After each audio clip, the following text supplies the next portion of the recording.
अस्सलाम वालेकुम viewers. Novel 7 episode number 6। पिछली गली में आओ तो मैं एक घर छोड़ देता हूँ। मुस्कुराते हुए इमोजी के साथ इसने मैसेज करते हुए नीचे सीढ़ियों पर बैठी एहसास को देखा था, जिसने मैसेज पढ़ते ही अपने गाल पर हाथ रखती ज़रा सा मुस्कुराई। इसके अंदाज पर जावेद मुस्कुराया था। सुबह वाली जिसारत उसे अच्छे से याद थी। नहीं, मैं ज़ारा के साथ चली जाऊँगी, उसे रिप्लाई आया। जल्दी आओ, मैं तुम्हारा इंतज़ार कर रहा हूँ। सुर्ख चेहरे वाला गुस्से से भरपूर इमोजी के साथ मैसेज आया। क्या हुआ, तुम उठ क्यों गई? मैसेज पढ़ते ही वो खड़ी हो गई जब ज़ारा ने पूछा। वो बाबा आ गए हैं, मुझे बुला रहे हैं। ठीक है, मैं जाती हूँ, अब कल मिलेंगे, एहसास भागने वाले अंदाज में बोली। अरे अंकल आए हैं, ये तो अच्छी बात है, मुझे भी छोड़ देंगे। पता नहीं कितनी देर तक इंतज़ार करना होगा। चलो चलते हैं। ज़ारा इसके साथ आने लगी। तो तुम मेरे साथ नहीं आ सकती? वो क्या है ना कि रास्ते में मुझे बाबा के किसी दोस्त के घर जाना है, तो हम थोड़ी देर उन्हीं के घर रुकेंगे। बाबा के दोस्त बहुत अरसे के बाद आए हैं, इसलिए आज बाबा खुद मुझे लेने आए हैं, इसलिए मुझे अकेले जाना पड़ेगा। टूटा फूटा बहाना बनाते हुए न जाने इसने कितनी बार ज़ारा से नज़रें चुराई थी। अच्छा ठीक है, तो जा फिर, मैं ड्राइवर का इंतज़ार करती हूँ। मोहब्बत से उसकी गाल पर चुटकी काटते हुए वो बोली। तुम आज आखिरी बार अपनी सहेली से नहीं मिल रही थी, जानती थी मैं बाहर इंतज़ार कर रहा हूँ, तो ये 1 घंटा फजूल में बर्बाद करके आने की वजह बताओ। बहुत शौक़ है मुझे इंतज़ार करता देखने का। वो गुस्से से कूदते हुए उसकी क्लास लेने लगा। वो धूप में पिछले 10-12 मिनट से उसका इंतज़ार कर रहा था, जो उसके नज़दीक 1 घंटे से ऊपर था। ज़ारा के सामने बहाना बनाना पड़ा। वो कह रही थी कि मैं भी साथ चलती हूँ। एहसास ने वजह बताई। हाँ तो ले आती, साली साहिबा को आइसक्रीम हम भी खिलाते थे। जावेद ने मुस्कुराते हुए आंख दबाई। हाँ, और फिर पूरे कॉलेज में नशर हो जाता कि सर हैदर एहसास के क्या लगते हैं। वो मुंह बनाते हुए बोली। क्या लगते हैं? वो अनजान बनता सीरियस अंदाज में पूछने लगा। आपको नहीं पता कि क्या लगते हैं? वो चिढ़ने वाले अंदाज में बोली। नहीं, मुझे तो नहीं पता, तुम मुझे बता दो क्या लगता हूँ। वो अपना चेहरा उसके चेहरे के करीब करके पूछने लगा। इसके अंदाज से उसे खतरे की बू आने लगी। वो उसके इतने करीब तभी आता था जब उसका शिकार उसके होंठ या फिर उसके गाल होते थे। हम अभी कॉलेज के बाहर हैं, वो घबरा कर बताने लगी।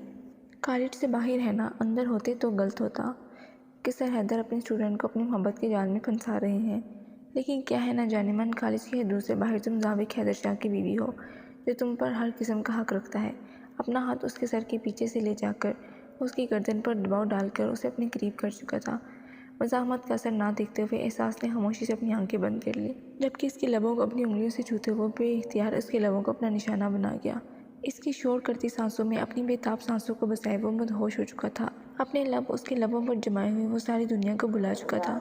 मैं अपनी दीवानगी की तशंगी मिटाऊंगा। वो गहरी सांस लेता हुआ ड्राइविंग की तरफ मतवज्जा हो चुका था, और इसके बाद घर पहुंचने तक इसने नज़र उठाकर भी उसे न देखा था। वजह बस ये थी कि वो उसके चेहरे को देखकर मज़ीद बेखुद हो जाता था, और वो जानता था कि वो नाजुक सी लड़की उसकी शिद्दतें बर्दाश्त नहीं कर पाएगी। नहीं सर, ये 2-3 लोग नहीं, मुझे लग रहा है कॉलेज में अंदर ही अंदर बहुत सारे सीक्रेट एजेंट्स हैं। लेकिन एक बात गारंटी है सर, शाम का ताल्लुक ज़रूर इन लोगों में से है। इन्हें आए हुए मुश्किल से भी 1-1.5 माह हुआ है, लेकिन सर शाम की हम पर कुछ ज़्यादा ही नज़र है। वो हर वक्त हमें अपने ध्यान में रखते हैं। मुझे लगता है सर शाम भी कोई सीक्रेट एजेंट है। सर कुछ दिन पहले जब हम वाहिद से बात कर रहे थे, तब से लेकर अब तक सर शाम हम पर 24 घंटे नज़र रखे हुए हैं। सर 1-2 बार तो कॉलेज के बाद भी मैंने उन्हें अपने पीछे आते हुए देखा है। लड़के ने सामने बैठे किंग को बताया। ठीक है, लेकिन एक बात याद रखो, एहतियात बहुत ज़रूरी है। हमें किसी भी तरह इन लोगों की नज़रों से ख़ुद को महफूज रखना होगा। हर ग्रुप का एक लीडर होता है। पता करो ये शाम के ग्रुप का लीडर कौन है, और कॉलेज में कितने लोग हैं, और फिर पता करो इस लीडर की कमज़ोरी। दुश्मन को हराने का एक ही असूल है, उसकी कमज़ोरी पर वार करो। किंग ने सामने खड़े लड़के को कहा। आप बेफिक्र हो जाएं सर, मैं इन लोगों पर नज़र रखे हुए हूँ, बस आप अपना वादा निभाइएगा। वो अजीब तरीके से अपने सर पर हाथ फेरते हुए बोला, जब किंग सामने टेबल पर पड़े हुए सफ़ेद पैकेट्स में से एक पैकेट उसकी तरफ उछाला। वो अजीब सी अंदाज में उसे कैच करते हुए अपने सीने से लगाता और कभी सूंघता हुआ वहाँ से बाहर निकल गया। सर प्लीज़, मुझे कुछ नहीं पता, मुझे जाने दें, मैं इस बारे में कुछ नहीं जानता। आप पता नहीं किस चीज़ के बारे में बात कर रहे हैं। आज कॉलेज से छुट्टी होने के बाद शाम और ज़ाइम सबसे नज़रें बचाकर वाहिद को अपने साथ उठा लाए थे। बकवास बंद करो वाहिद, हम सब जानते हैं, सिर्फ कंफर्मेशन चाहते हैं, इसलिए बेहतर होगा तुम हमें खुद ही सारी बात साफ साफ बता दो। वो लोग तुम्हें ब्लैकमेल क्यों कर रहे हैं? क्या था अरसलान के मोबाइल में जिसे देखकर तुम घबरा गए? देखो वाहिद, समझने की कोशिश करो, तुम एक समझदार लड़के हो। यहाँ सिर्फ तुम्हारी नहीं बल्कि और न जाने कितनी नौजवानों की ज़िंदगी का सवाल है। यहाँ सवाल सिर्फ अरसलान और आमिर को सबक सिखाने का नहीं, लड़कियों की इज़्ज़त का है जिन्हें ड्रग्स की लत लगाकर उनकी ज़िंदगी बर्बाद की जा रही है। लड़कियों से इंतहाई गिरे हुए काम करवाए जा रहे हैं। वाहिद, ज़ाइम ने तुम्हें अपनी आंखों से अरसलान को पैसे देते हुए देखा था। हम सब जानते हैं कि तुम इन लोगों के ब्लैकमेल करने पर ये सब कुछ कर रहे हो। ہمیں سب کچھ بتا دو، ہم تمہاری مدد کر سکتے ہیں۔ آپ لوگ ہیں کون اور یہ کنگ کون ہے؟ اس کیس میں آپ کو اتنا زیادہ انٹرسٹ کیوں ہے؟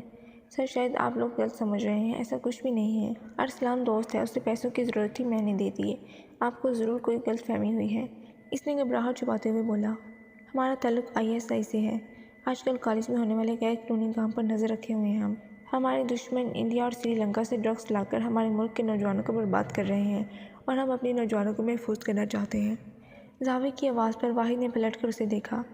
ISI مطلب آپ لوگوں کا تعلق آرمی سے ہے؟ واحد نے بے یقینی سے ان کی طرف دیکھا تھا۔ ہاں چھوٹو، ہم آرمی میں سے ہیں اور اس مسئلے میں تمہاری مدد کر سکتے ہیں، تمہیں ہمیں سب کچھ بتانا ہوگا۔ صاحب نے اس کے کندھے پر ہاتھ رکھتے ہوئے کہا۔ سر میں آپ لوگوں کی مدد ضرور کروں گا، اس میں اچھی اور کیا بات ہوگی، میں اپنے وطن کے کام آ سکا، واحد نے جوش سے کہتے ہوئے انہیں اپنا سارا مسئلہ بتایا۔ حیدر نے کلاس میں قدم رکھا تو اس کے پیچھے ہی ایک اور لڑکی داخل ہوئی اور اس سے اندر آنے کی اجازت مانگی۔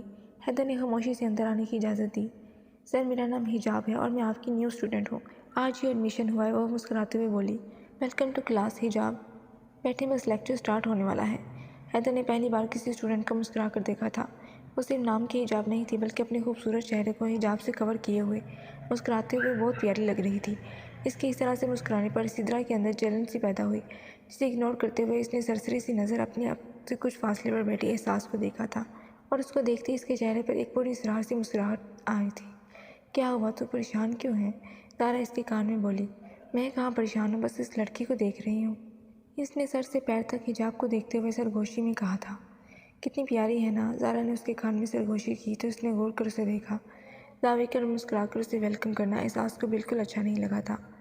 آج تک ہمیں تو مسکرا کر نہیں دیکھا اور حجاب میڈم کے آتے ہی دیکھو کیسے مسکرا کر اسے ویلکم کر رہے ہیں۔ وہ غصے سے بڑبڑائی جب اسے زاویق کی آواز سنائی دی۔